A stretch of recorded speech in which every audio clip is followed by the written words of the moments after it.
Assalamualaikum warahmatullahi wabarakatuh. Alhamdulillah alladzi arsala habibana wa nabiyyana wa uswatana wa qudwatana wa 'azimana wa karimana wa qurrata a'yunina Muhammadan rahmatan lil alamin wa syafa'atan lil khalqi ajma'in.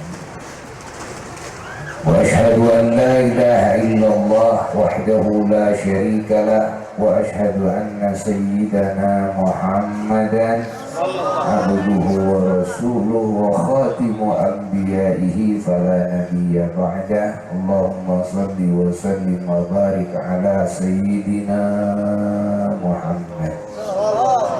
Allahumma salli wa sallim wa barik ala sayyidina Muhammad. Allahumma salli wa sallim wa barik ala sayyidina Muhammad. Al-Fatih lima ulik wal khatim lima sabaq wal nasiril haq bil haq wal hadi ila siratikal mustaqim sallallahu alaihi wa ala alihi wa ashabihi haqqa qadrihi wa miqdarihil azim wa la hawla wa la quwwata illa billahil aliyyil azim. Amma ba'd. Faqala Allah ta'ala a'udzu billahi minasy syaithanir rajim. Bismillahirrahmanirrahim. Wa ma arsalnaka illa rahmatan lil alamin. Shadaqallahul azim. Wa qala Rasulullah sallallahu alaihi wasallam, innama ana rahmatun muhdatun lil khalqi. Wa qala Rasulullah sallallahu alaihi wasallam, man la yarham la yurham. Sadaqallah wa sadaqa rasuluh. Para habaib, para ulama yang sangat dicintai, yang sangat dimuliakan, para santri, para siswa-siswi ahli majelis ta'lim, juga ahli masjid, dan semua ikhwan muslimin, muslimat, mu'minin, mu'minat, umat junjunan alam sayyiduna wa maulana Muhammad,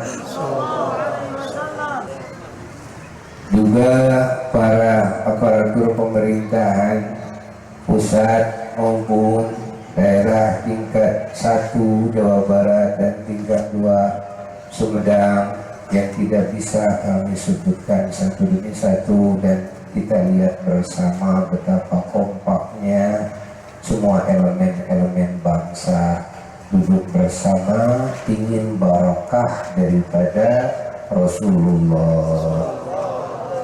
Dan calon-calon pemimpin kita, calon gubernur, calon bupati, maaf Bapak Ketua KPU bahwa kami menyebutnya calon. Ini versi kami. Kalau versi pesantren beda dengan versi KPU. Kalau versi pesantren, orang yang sudah punya azaman yang kuat, itu sudah masuk kepada makom sesuai yang diazamnya. Makanya di dalam qomat ada qomatis sholat. Qomat telah berdiri as-sholatu, sholat, padahal sholatnya belum. Tapi sudah disebutkan qomat. Kenapa? Ini menunjukkan litahki, karena bisa diyakinkan karena punya azaman yang kuat, saya mau sholat. Ini sudah punya azaman yang kuat, mau jadi pemimpin. Kalau sudah punya azaman yang kuat mau jadi pemimpin, itu masuknya sudah masuk wilayah kepemimpinan. Ya, makanya di sini disebut calon, bukan bakal calon. Juga kita ingat di dalam bab nikah bahwa rukun nikah ada 5, diantaranya zaujun, pengantin, Oke, padahal udah jadi pengantin belum? Belum, tapi udah disebut pengantin. Kenapa? Karena sudah bisa diyakini, ini saya mau jadi pengantin. Kalau saya mau jadi pengantin, waktunya dekat, ini sudah bisa disebut pengantin. Ya, zaujun wa zaujah. Begitulah kami menyebutnya ini calon pemimpin. Ini versi pesantren. Kalau versi KPU benar, ini bakal calon. Belum tentu ini bisa diterima oleh KPU, apa tidak ini ya? Dan menjadi calon pemimpin, kita tidak tahu. Walhasil, yang terpenting di dalam majelis yang mulia ini, kami keluarga besar Syifaul Mahmudiyah mempunyai tanggung jawab besar di hadapan Allah Jalla Jalaluhu. Apa yang Allah berikan, kemampuan apapun sesuai dengan apa yang Allah perintahkan. Di masa kami masih hidup, kami masih kuat, kami masih mampu, apapun sesuai dengan tugas Allah, kami akan terus lakukan. Kami tidak akan menunggu sakit, kami tidak akan menunggu tidak mampu, dan kami pun juga tidak akan menunggu kematian, entah esok atau lusa. Dan ini adalah salah satu daripada yang tadi dijelaskan oleh guru kita Al-Ali Al-Alama dari Sukabumi. Apa yang menjadi kebahagiaan Nabi besar Muhammad, bagaimana kita menyibukkan diri dengan mencari ilmu, mengamalkan ilmu, dan menyebarkan ilmu. Media seperti ini adalah salah satunya untuk itu. Media seperti ini adalah salah satu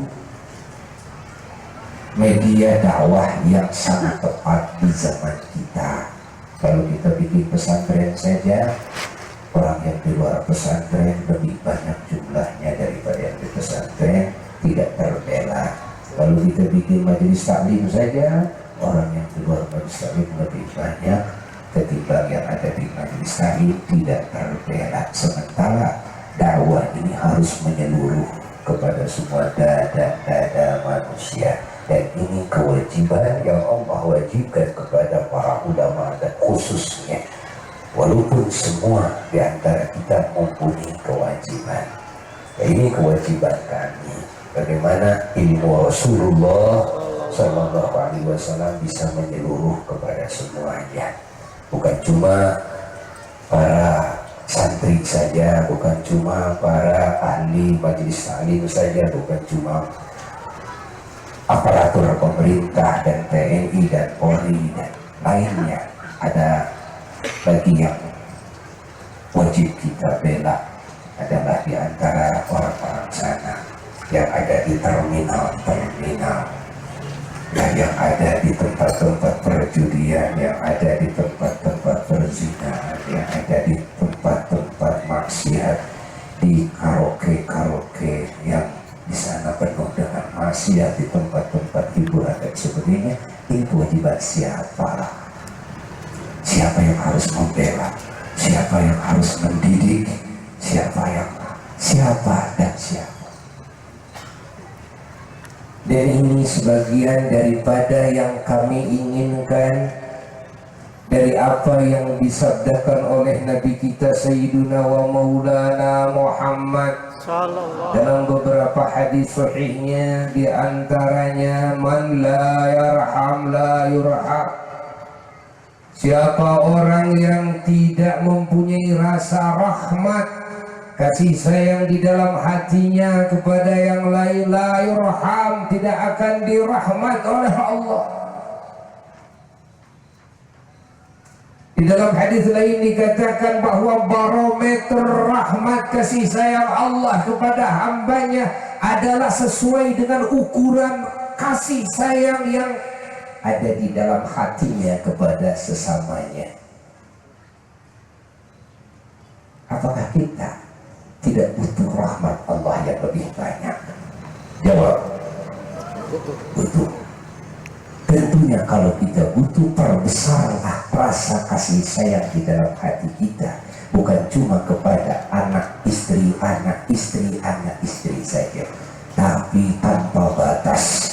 Rasulullah Shallallahu Alaihi Wasallam dijuluki oleh Allah rahmatan lil alamin, yang memiliki rasa kasih sayang kepada semua alam semesta. Hatta bangsa setan disayangi oleh beliau, hatta kaum kafirin yang menentang Allah disayangi oleh beliau, orang-orang ahli maksiat disayangi oleh beliau, semua hayawan disayangi oleh beliau, hatta jamadat, bumi seisinya, langit seisinya disayangi oleh beliau. Apa buktinya? Beliau tidak pernah berhenti dakwah kepada non-muslim. Beliau menawarkan hidayah kepada mereka. Ini bukti dari sayangnya Rasulullah. Walaupun non-muslim waktu itu memusuhi, tidak pernah berhenti. Mau membunuh, tidak pernah berhenti. Umat tidak ada yang mengasih, membantu, tidak pernah berhenti. Bukti kasih sayangnya tidak pernah meminta dan tidak pernah mengharapkan bantuan orang, tidak mengharapkan pujian dan pemberian orang. Murni itulah yang lahir daripada sifat rahmat kasih sayangnya Nabi kita Sayyiduna wa Maulana Muhammad. Dan salah satu wujud rahmat kepada non-muslim, beliau meminta kepada Allah supaya tidak menyiksa karena kekufurannya nanti sampai mati. Bagaimana kepada setan? Beliau meminta kepada Allah supaya tidak menyiksa bangsa setan, menunggu barangkali dapat hidayah, barangkali dapat hidayah.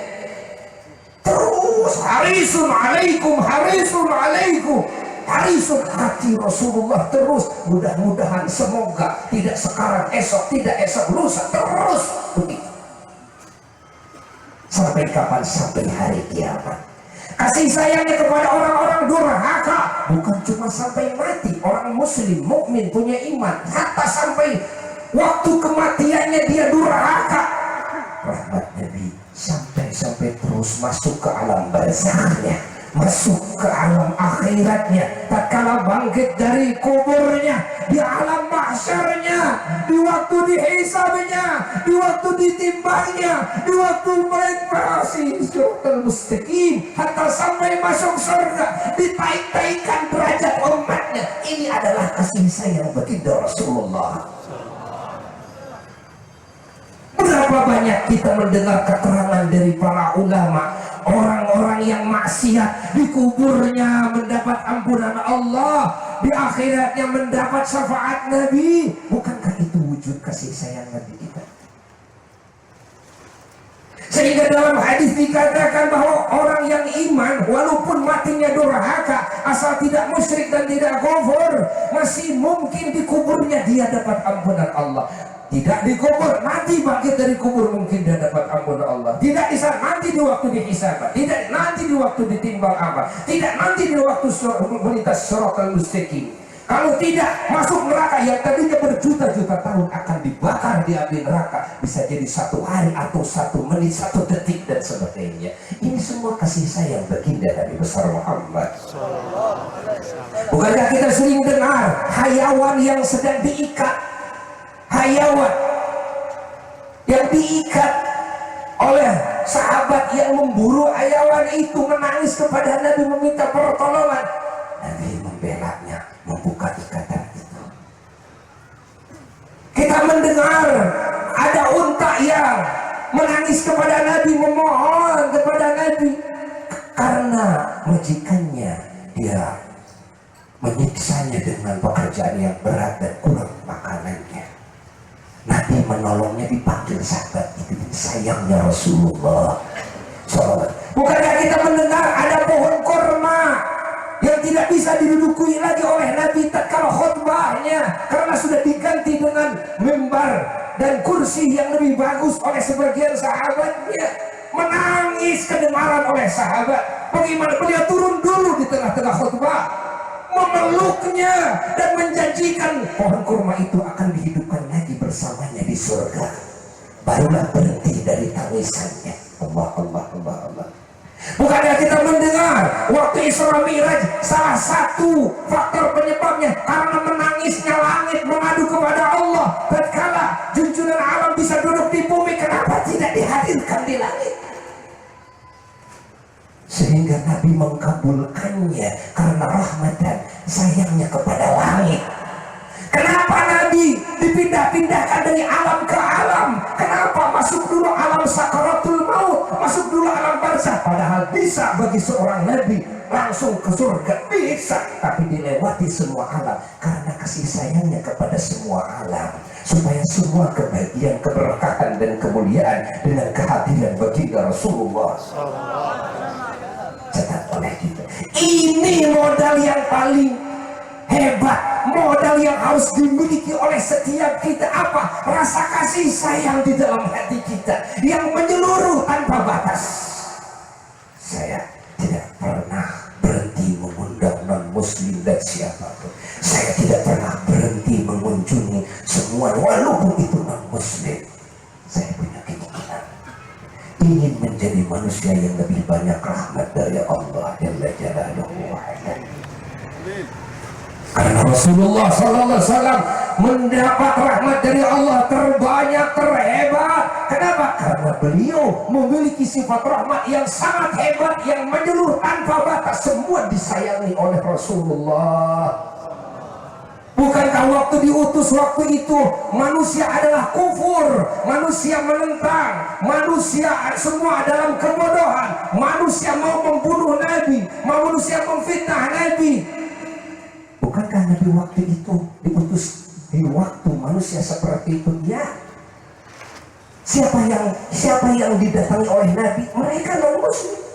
Siapa yang disayangi oleh Nabi, dikasih oleh Nabi, didatangi yang sakitnya, diuruskan yang meninggalnya, yang punya kebutuhan, yang punya bingung dan sedih, dikasih solusi, berangkat ke sana kemari tanpa berharap bantuan, tanpa berharap pujian dan sebagainya.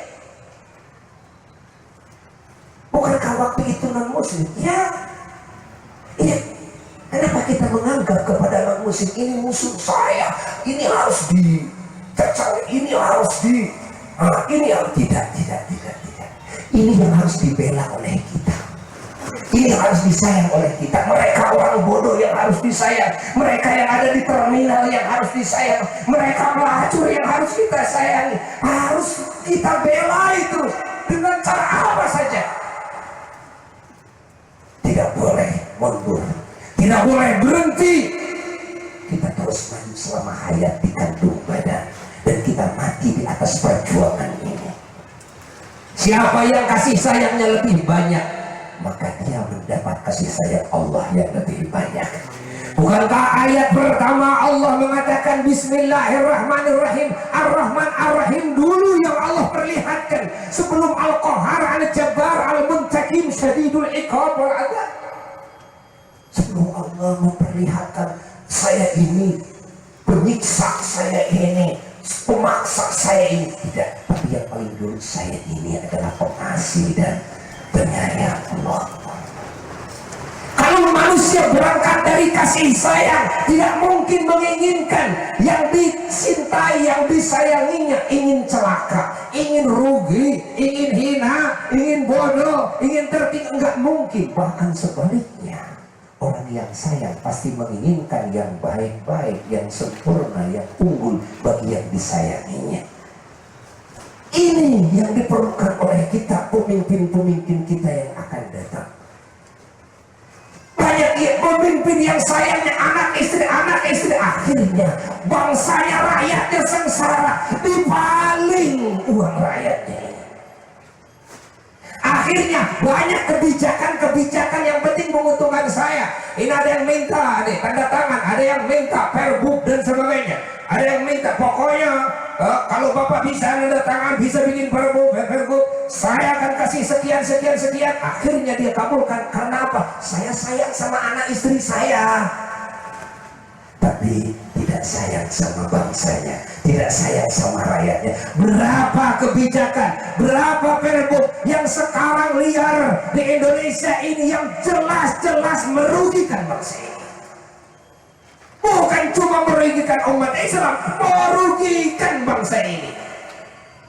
Bukankah peraturan yang mengatakan bahwa minuman keras, alkohol 5% ke bawah tetap merugikan manusia? Betul? Bukankah ini masih ada? Bukankah masih ada? Subhanallah. Mari kita pikirkan. Kita ingin bahwa pemimpin-pemimpin kita punya sifat rahmat, dengan kasih sayang yang mendalam kepada semua lapisan masyarakat, kepada semua umat manusia. Segala sesuatunya insya Allah akan sukses. Banyak kabupaten yang sekarang tidak nyaman, banyak bupati, gubernur sampai presiden merasa tidak nyaman. Kenapa? Karena di sini langsung dirocok, di sini diteror, di sini. Akhirnya banyak kebijakan-kebijakan yang baik yang harusnya dijalankan tidak bisa jalan. Kenapa? Banyak orang-orangannya. Kenapa? Karena tidak ada kasih sayang di dalam hatinya. Kasih sayangnya berpikir hanya anak istri dan sebagainya, atau orang-orang yang terdekatnya, sehingga terjadi keganjilan.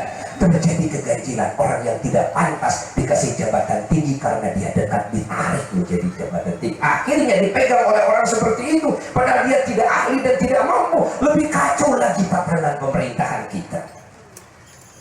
Itu terjadi bukan? Ini terjadi. Bukankah kita nonton di TV? Iya. Gak usah kita sebutkan. Kenapa? Tidak ada kasih sayang yang menyeluruh, yang menyeluruh ini. Maka kepribadian Rasulullah sallallahu alaihi wasallam rahmatan lil alamin ini yang harus kita coba. Disebut-sebut dalam Quran, tidak usah pakai hadis lagi. Quran rahmatan lil alamin. Ini salah satu akhlak yang harus kita tiru, dan ini adalah modal kesuksesan kita bersama. Dengan sayang, pasti kita akan membela yang kita sayangi. Pasti kita akan berbuat semampu kita. Apa yang diperlukan sih? Karena saya sayang sama kamu. Kamu perlu apa? Kamu jangan bodoh. Ini perlu duit nih. Kamu jangan sengsara. Saya tanya kepada yang punya anak, maukah anak kita sengsara? Berani kita mengorbankan harta benda, tenaga demi anak kita kaya? Mau banyak yang mengorbankan sawah dan sebagainya. Karena untuk apa? Supaya anaknya ini tidak sengsara. Kalau pemimpin punya sifat seperti itu, supaya bangsanya tidak sengsara, nggak mungkin lah ngambil bahkan ya, mengambil daripada APBD, APBN dan sebagainya yang sekarang kita saksikan, yang sekarang kita rasakan. Nggak mungkin kalau ada bantuan dari atas untuk rakyat disunatin sehingga nggak nyampe 50% ke bawah. Nggak mungkin ini terjadi. Dengan rasa kasih sayang ini, apapun nanti dilihat, apa yang menguntungkan bangsa saya. Tuh di Sumedang banyak wakaf-wakaf yang aktif. Ini tolong disampaikan kepada Pak Menteri, wakaf yang aktif ini tidak produktif, padahal ini produktif. Sekarang tidak bisa digunakan berapa puluh ribu hektar peninggalan Pangeran Sumedang. Mohon dilaporkan kepada Pak Menteri. Kalau untuk kesejahteraan orang Sumedang saja ini bisa membantu, walaupun tidak sempurna. Sampai sekarang ini nganggur. Pak Menteri ke Kemenag berupaya terus dan sebagainya, gagal terus. Saya juga nggak ngerti kenapa gagal. Sekarang banyak hal-hal yang tidak nyaman di hati. Loh, kenapa seperti ini? Kita harapkan pemimpin Sumedang ini mencontoh kepada baginda Nabi besar Muhammad. Apalagi kita calon pemimpin muslim semuanya. Kalau muslim semua banyak. Kan kita ngerti siapa yang mengajarkan kita pengajar yang paling benar. Jawab. Rasulullah. Siapa pendidik yang benar? Rasulullah sallallahu alaihi wasallam. Siapa penasehat yang benar, yang sempurna? Ilmu siapa yang menjadikan manusia selamat dari dunia sampai akhirat? Amal siapa yang menjadikan kita bahagia dari dunia sampai akhirat? Jawab. Akhlak siapa yang menjadikan kita mulia, selamat, bahagia dari dunia sampai akhirat? Kalimat siapa yang menjadikan kita bahagia, kita mulia, kita selamat dari dunia sampai akhirat? Peradaban siapa yang menjadikan kita selamat, bahagia dan mulia di akhirat? Bukankah semuanya adalah dari Rasulullah? Berbicara hakikat, ya, semuanya dari Allah. Orang yang bertauhid, orang mukmin tidak akan samar, tidak. Tapi kalau berbicara sebab, faktor penyebab, semuanya juga ngerti yang menjadi faktor penyebab, yang menjadi wali, yang menjadi ulama, yang masuk surga, selamat dari neraka, yang mendapat ampunan Allah, yang ditinggal derajatnya, mendapat nikmat dari dunia dan akhirat. Satu, mengkerucut semuanya kepada satu insan kamil, Sayyidul Wujud, Sayyiduna wa Maulana Muhammad. Allah. Oh, yang kita serap ilmu Nabi, iya. Bukankah sahabat menerima ajaran Quran pun dari Nabi, bukan dari Allah? Betul? Langsung dari Nabi. Ajaran sunnah dari Nabi, akhlakul karimah dari Nabi, amal soleh dari Nabi, kalimat thayyibah dari Nabi, peradaban dari Nabi, dan semua yang datang dari Nabi sempurna, diakui oleh kita dan diakui oleh semua umat manusia. Bukalah Quran, silakan perlihatkan, jangan canggung dan jangan tanggung-tanggung. Pasti semua akan mengakui, tidak akan ada yang mampu menutup-nutupi kesempurnaan, keagungan, kebenaran yang datang dari Nabi kita Sayyiduna wa Maulana Muhammad. Justru yang harus dicurigai yang membawa ajaran Nabi tapi sesulumputan ini harusnya. Kenapa harus sesulumputan? Terbuka dong.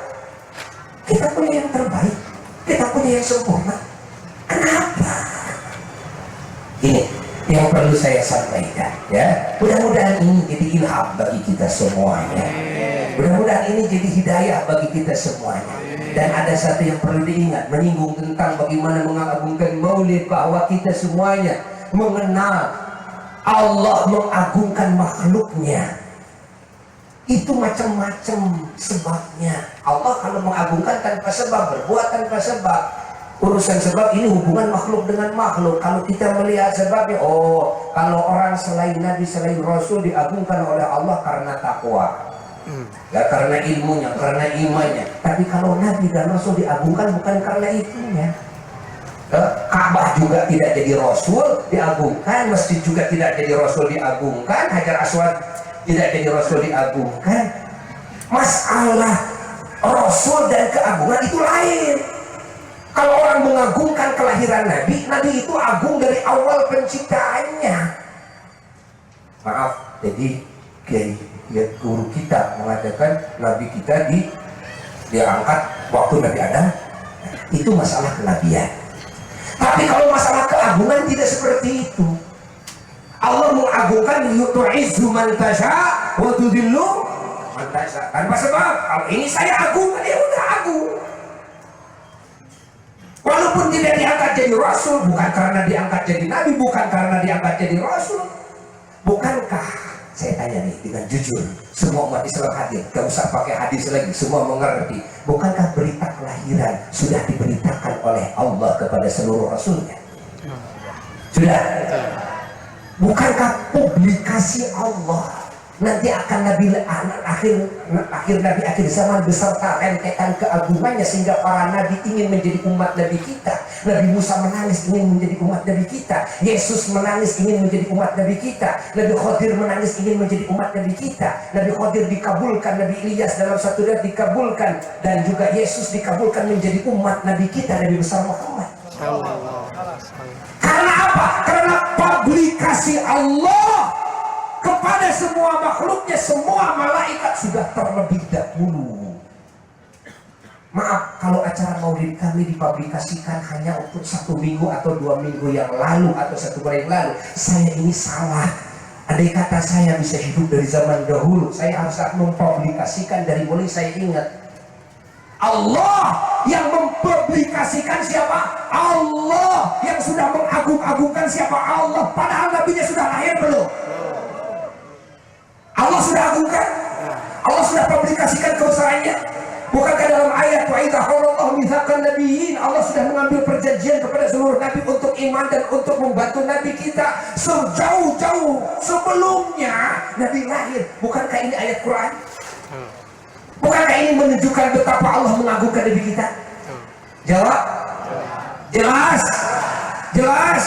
Masalah mengagungkan keagungan lain dengan masalah kerasulan lain. Awas. Kita mengagungkan yang diagungkan oleh Allah. Allah mengagungkan kepada nabi kita dari zaman mana? Dari awal penciptaannya. Allah dari dalam ilmu Allahnya yang qadim, Allah mengagungkan nabi kita, Nabi besar Muhammad. Ini yang kita agungkan. Dan satu lagi yang perlu kita catat, waktu mau dilahirkan Nabi besar Muhammad, bukankah Allah yang menghebohkan alam semesta? Waktu mau lahir Nabi kita, dalam hadis-hadis diriwayatkan, siapa sih yang menghebohkan alam semesta sehingga surga dihias, sehingga langit dihias, sehingga keraton Allah pun juga dihias. Semuanya malaikat tumplek harus heboh, semuanya harus ikut andil, semuanya harus ikut andil. Waktu mau dilahirkan Nabi besar Muhammad, siapa yang membuat hajatan maulid waktu itu? Siapa yang membuat ihtifal maulid Nabi waktu itu? Bukankah Allah yang terlebih dahulu? Jawab. Allah taqallaku bi akhlaqillah. Kita harus berakhlak mengikuti akhlak Allah. Bukankah Allah yang menghebohkan semua? Maaf, yang saya hebohkan cuma level Jawa Barat. Ini saya salah. Seharusnya andai kata saya bisa, saya undang jin, saya undang semua makhluk supaya semua heboh. Sampai tadi pagi ini masih bekerja. Loh, kenapa sih sampai wah siang malam ini bekerja untuk menyiapkan maulid? Karena apa? Ingat, walaupun dihabiskan usia kita, dihabiskan segala sesuatu itu untuk mengagungkan Nabi kita, tetap tidak akan sampai kepada jasa Nabi kita kepada kita, cinta Nabi kita kepada kita, belas kasih Nabi kita kepada kita, tidak akan sampai. Dan tidak akan sampai pengagungan kita kepada hakikat keagungan Nabi kita Sayyiduna wa Maulana Muhammad. Namun kita berbuat justru yang tadi kita dengar adalah pingin kebalikannya, rahmat Nabi kita kepada kita, pingin barokah dari Nabi kita kepada kita, bukan dari pengorbanan kita. Yang kita incar, kita tunggu-tunggu adalah barakah Rasulullah, syafaat Rasulullah, doanya Rasulullah, belas kasihnya Rasulullah. Ini yang kita incar. Siapa di antara kita mau yang jadi pejabat, yang menjadi itu, yang jadi ini, yang tidak ingin syafaat Nabi? Jawab. Siapa yang tidak ingin barakah Nabi? Jawab. Kami mengadakan acara ini tidak minta spesial pun dari Menteri Agama, tidak minta spesial pun dari Depok, tidak minta spesial pun dari Kanwil, tidak. Tapi kami ini semata-mata menginginkan karena kasih sayang kepada semua ikhwan supaya mendapat barakah dari Rasulullah sallallahu alaihi wasallam. Itu yang kami inginkan. Tanya Bapak Depok kapan pernah diminta? Tidak. Tanya Menteri Agama pernah diminta? Tidak. Kami menghadirkan Pak Menteri SMS-an tadi malam, beliau sakit, beliau masih harus pemeriksaan dokter di rumahnya. Saya pulang dari Lirboyo, beliau SMS-an dengan saya tadi malam, sampai meminta sampaikan salam kepada semuanya dan mohon maaf tidak bisa. Dan beliau juga berkata dalam SMS masih ada di sini, insya Allah nanti beliau pun juga akan hadir di sini insya Allah. Nah, apa yang kami inginkan? Ya kami inginkan beliau sebagai pemimpin kita menjadi menimba barakah daripada Rasulullah, mendapat barakah daripada Rasulullah. Semua kita ini mendapat barakah Rasulullah, semua menjadi ahli syafaat Rasulullah. Ada satu lagi, Rasulullah bersabda, man ahabbani kana ma'i fil jannah, siapa yang cinta kepadaku pasti dia bersamaku di surga. Siapa yang tidak ingin bersama Nabi di surga? Kalau kita cinta kepada Nabi, kita mendapat jaminan bersamanya di surga. Dan mudah-mudahan kita bisa bersama beliau di surga. Mudah-mudahan para pemimpin kita semuanya bersama Nabi di surga. Saya cerita sedikit saja. Tatkala saya bertemu dengan ulama besar di Madinah, beliau murid daripada gurunya Syekh Muhammad Maliki. Tuh, beliau mengatakan guru Thariqah Qadiriyah Naqsyabandiyah dan Thariqah Tijaniyah, dan beliau mengatakan bahwa guru saya waktu itu bersama para ulama besar, para aulia, ziarah ke makom Nabi. Saya ikut katanya waktu Syekh Muhammad Maliki. Ini sahabatnya Syekh Alawi, ayahnya. Begitu masuk ke makom Nabi, beliau ini gurunya langsung melihat makom Rasulullah SAW begitu luas sepanjang mata, memandang, dan di dalamnya begitu penuh dengan umat manusia bermacam-macam warna kulitnya. Beliau bertanya, ya Rasulullah, siapa ini? Beliau mengatakan, ini semuanya adalah orang-orang yang cinta kepadaku. Terus aku melihat, kata beliau, aku melihat ada orang-orang yang mirip. Ini orang mana yang sering ketemu? Orang Indonesia, orang Malaysia, orang Singapura. Beliau bertanya, ya Rasulullah, kalau kelompok ini kelompok yang sangat banyak sekali, saya tidak bisa menghitungkan saking banyaknya. Ini siapa ya Rasulullah? Beliau mengatakan, haulahi, beliau adalah ahibbai, kekasih-kekasihku min Andalusia, dari Indonesia. Mudah-mudahan kita semua termasuk orang-orang yang dicintai oleh Rasulullah, sehingga bersama dengan Rasulullah SAW. Innallaha wa malaikatahu yusholluna 'alan nabi ya ayyuhalladzina amanu shallu 'alaihi wa sallimu taslima. Walamma tamma min hamlihi sallallahu 'alaihi wa sallam syara'na 'ala mashhuril aqwalil marwiyah. توفي بالمدينة المنورة أبوه عبد الله، وكان قد استأذن بأخواله بني عدي من الطائفة النجارية، ومكث فيهم شهرا سقيما يعانون سقمه وشكواه. ولما تم من حمله صلى الله عليه وسلم على الراجع 9 أشهر قمرية، وأنا للزمان أن ينجلي عنه صداه، حضر أمه صلى الله عليه وسلم ليلة مولده صلى الله عليه وسلم آسية ومريم عليهما السلام في نسوة من الحضيرة القدسية، وأخذ المخاض فولدته صلى الله عليه وسلم نورا يتلالى سنا. يا نبي سلام عليك يا رسول يقرأ عليك يا حبيب سلام عليك.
الحمد لله رب العالمين. اللهم صل وسلم على سيدنا محمد في الاولين وصل وسلم على سيدنا محمد في الاخرين وصل وسلم على سيدنا محمد في النبيين صلى وسلم على سيدنا محمد في المرسلين وصلى وسلم على سيدنا محمد في كل وقت وحيد وصلى وسلم على سيدنا محمد في البلاء على لا يوم الدين. السلام عليك ايها النبي ورحمه الله. السلام عليك ايها النبي. السلام عليك يا النبي.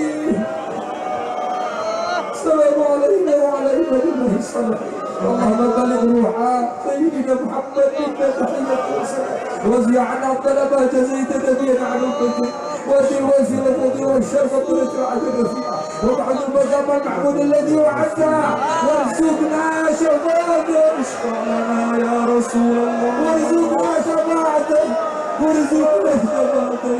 اشفع لنا اللهم بحرمة هذا النبي الكريم وآله وأصحابه السالكين لنهج القوي اجعلنا من خيار أمتي وسرنا في ذيل حرمتي وجرنا غدا في زمرته واجعلنا شرعنا في فرحه ونصرته وحينا مستمسكين بطاعة محبته. اللهم يا الله إنا قد حضرنا قراءة مولد نبيك الكريم وعبد علينا ببركته لباس العز والتكريم واسقنا بجواره في دار النعيم ونحن في الجنة بالنعيم.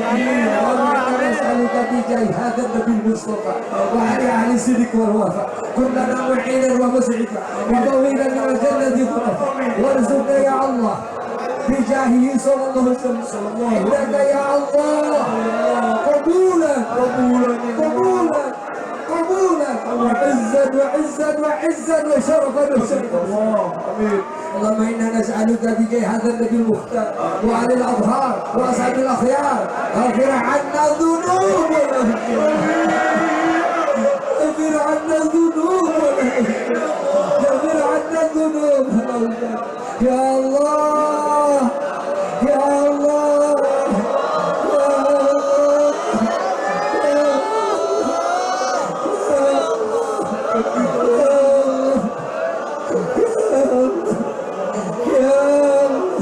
وحرسنا من جميع المخاوف والاخطار واجمع بيننا وبينهم في دار القرار وتقبل منا ما قدم من يسير اعمالنا في العلاج والهدى وارحمنا برحمتك واغفر لنا انك انت العفو الغفار يا غفار. الهي ذنب منا ما علينا ووفقنا لشكرك ما بقينا وفقنا بين عفوك والعوافي وعمل كل ذنوب علينا فانا لا نعمل في مهم على النبينا والهمة لكينا على عد ولا سبب ولكن اذا ضاقت فكنت لها قمينا وسمع على رسولك كل حين محمد النبي الزاكي الامين كذا علي واصحاب الكرام ومن والاهم وتبعهم يا الهي بحق تدمير البحر والبحر يا إلهي بحق جد لطفك يا إلهي بحق هدينا الصلح والقرآن أصل القصد والمراد والصفا والهدى ومن يا محمد فريد عن مسلم عن غربي والوعدي لا تحركني في الملام ذاك ديني وملتي ذاك لطيحة المرام محنتي فيه لذتي سلوتي الهوى حرام ما قدمت كفتة سبيل به لا كلام. صلى الله على خير خلق سيدنا محمد وعلي وصحبه أجمعين وسلم تسليما كثيرا واختم لنا وله منك بالخير برحمتك ارحم الراحمين. صلى الله ربنا على النور المبين احمد المصطفى سيد المرسلين وعلى اله وصحبه اجمعين. صلى الله ربنا على النور المبين احمد المصطفى سيد المرسلين وعلى اله وصحبه اجمعين. صلى الله ربنا المصطفى سيد المرسلين وعلى آله وصحبه أجمعين. سبحان ربك رب العزة عما يصفون سلام على المرسلين والحمد لله رب العالمين. بسم سر الفاتحة. Amin. Semoga ujian ini menjadi tanda turunnya keberkahan, turunnya pengampunan, turunnya rahmat, dan datangnya jaminan syafaat dari Nabi besar Muhammad SAW dan mempublikasikan kepada semua yang hadir, siapapun di antara kita yang mau ikut ngaji dan istighosah setiap Ahad jam 2 sampai jam 5 sore, silahkan ditunggu di sini. Dan kepada semua jemaah diminta supaya semuanya mencicipi makanan yang sudah disediakan. Silahkan sewarapnya, silahkan ya. Dan siapa yang mau sholat berjamaah, sholat di sini. Wassalamualaikum.